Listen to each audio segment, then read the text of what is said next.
अवधूत चिंतन श्री गुरुदेव दत्त श्री स्वामी समर्थ. तुम्हा सर्वांचा स्वामी कृपा या मराठी चॅनलमध्ये खूप खूप मनापासून स्वागत. तर आज तुम्ही जर चॅनलवर नवीन असाल तर चॅनलला सबस्क्राईब करा आणि बेल आयकॉनचं बटनही दाबा. यामुळे काय होईल, मी जे कुठले नवनवीन व्हिडिओज बनवेल त्यांची नोटिफिकेशन सर्वप्रथम तुम्हाला येईल आणि तुम्ही माझे कुठलेही व्हिडिओज मिस करणार नाही. तर चला आज आपण जाणून घेऊया की तुळशीचा आणि गणपती बाप्पाचा नेमका वाद काय आहे ते. कारण गणपती बाप्पांच्या कुठल्याही पूजेमध्ये तुळशीचे तुळशीपत्र अर्पण केले जात नाही. ते का, हे जाणून घेण्यासाठी व्हिडिओ पूर्ण पहा आणि व्हिडिओ स्किप न करता पूर्ण बघा. तर चला तर व्हिडिओला सुरुवात करूया. घरापुढे तुळशी वृंदावन नाही असं एकही हिंदू घर आपल्याला दिसणार नाही. गणपती बाप्पाची मूर्ती नाही आहे असं एकही देवघर हिंदू घरात नाही. परंतु तुम्हाला माहिती आहे का की गणपती बाप्पाच्या पूजेमध्ये तुळशीचा वापर करणं निषेध मानलं जातं. असं मानलं जातं की गणेशाच्या पूजेमध्ये तुळशीचा वापर केल्यामुळे देव क्रोधित होतात. त्यांना दुर्वा एवढ्या आवडतात पण तुळस अजिबात नाही. दुर्वा आणि तुळस ही औषधी आहे असं असूनही बाप्पाच्या यादीतून तुळस वर्ज्य आहे. पण असं का असेल, अनेकदा आपल्याला प्रश्न पडत असतो. तुळस ही आपल्या हिंदू धर्मात अत्यंत पवित्र मानली जाते. तुळशीचं पान म्हणजे लक्ष्मीचं प्रतीक मानलं जातं. यामुळे घरात सुख, समृद्धी आणि शांती नांदते असा विश्वासही दृढ आहे. अनेक धार्मिक विधींमध्ये तुळशीचं पान अनिवार्य मानलं जातं. पण गणपती बाप्पाच्या पूजेत तुळशीचा वापर करण्याबाबत नेहमीच विरोधाभास राहिला आहे. गणेशोत्सवात हा आपल्या संस्कृतीतील अत्यंत पवित्र आणि महत्त्वाचा सण आहे. गणपती बाप्पाचं आगमन प्रत्येकाच्या घरी आनंद आणि उत्साहाचं वातावरण आणतं.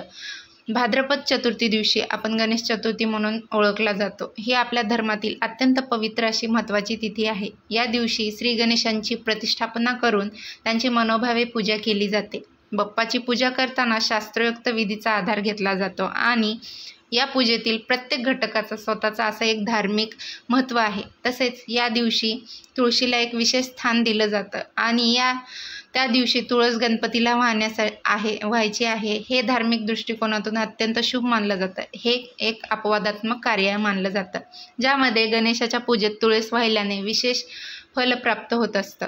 मानलं जातं की या दिवशी तुळस वाहिल्याने गणपतीची कृपा, सुख, समृद्धी वाढते आणि भक्तांच्या सर्व मनोकामना पूर्ण होतात. तुळशीच्या पानांचा वापर केल्याने वातावरणात सकारात्मकता, ऊर्जा निर्माण होते, वाईट दूर होतात आणि घरात सौख्य समाधान नांदून. तुळशीच्या आणि गणपती बाप्पांच्या वादाबद्दल एक पौराणिक कथा सांगितली जाते. धर्मराजाची तुळस नावाची एक कन्या अति सुंदर पुत्री होती. तिला उत्तम पती हवा होता. त्यासाठी ती उपवास, जप, तीर्थयात्रा वगैरे सतत करत होती. तीर्थयात्रेदरम्यान एकदा तिला गंगेच्या किनाऱ्यावर ध्यानात मग्न असलेला तेजस्वी गणपती दिसला. त्यांच्यात गळ्यात रत्नांची माळा होती, कमरेत रेशमाचं पितांबर गुंडाळलेलं होतं, अंगाला चंदन लावलेलं होतं आणि एका सिंहासनावर बसून तपश्चर्या करत होते. तिला तो फार आवडला म्हणून त्याला ध्यानातून जागे करण्यासाठी तिने हाक मारल्या, हे एकदंता, हे लंबोदरा, हे वक्रतुंडा असं. त्याचबरोबर तिने नृत्यही केले, गाणेही म्हटले. शेवटी गणेशाचं ध्यान भंग पावले. नंतर ध्यानाचा भंग झाल्यामुळे गणपतीने डोळे उघडले तेव्हा त्याला एक सुंदर अप्सरा दिसली. तो तिला म्हणाला, हे माते, माझ्या ध्यानाचा भंग का करत आहेस? ती म्हणाली, मला तुझ्याशी विवाह करायचा आहे, तू फार आवडतोस मला. गणपती म्हणाला, मी तुला माते संबोधूनही तू मला विवाहाचा प्रस्ताव देत आहे, माझ्यासमोर ठेवलास. पण मी ब्रह्मचार्याच्या मार्गावर असल्याने कधीच विवाह करून मोहपाशात अडकणार नाही. गणेशाचा नकार ऐकून तुळशीला अपमान झाल्यासारखं वाटलं आणि तिच्या भावनाही दुखावल्या गेल्या आणि त्यावर ती म्हणाली, माते संबोधून तू माझ्या भावना दुखावल्या आहेस. तुझा पण कधीच पूर्ण होणार नाही. तू लवकरच विवाह करशील असा मी तुला शाप देते आणि एकाऐवजी 2 विवाह होतील तुझे, असा शाप तुळशी मातेने दिला. तर प्रतिशाप म्हणून भगवान गणपतीनेही चंचल स्वभावात, तू एवढी चंचल स्वभावाची असणे हे इतरांसाठी धोक्याचं आहे, म्हणून माझ्या शापामुळे तुझा विवाह एका राक्षसाबरोबर होईल. गणपतीचा शाप ऐकून तुळशीला आपली चूक जाणवली आणि तिने गणपतीची माफी मागितली. आपले स्वातंत्र्य जाणारे या विचाराने अप्सरेला पश्चाताप झाला. ती म्हणाली, मला क्षमा कर, विवाहाच्या याचनेने मी आले होते, माझ्यावर अन्याय होऊ देऊ नकोस.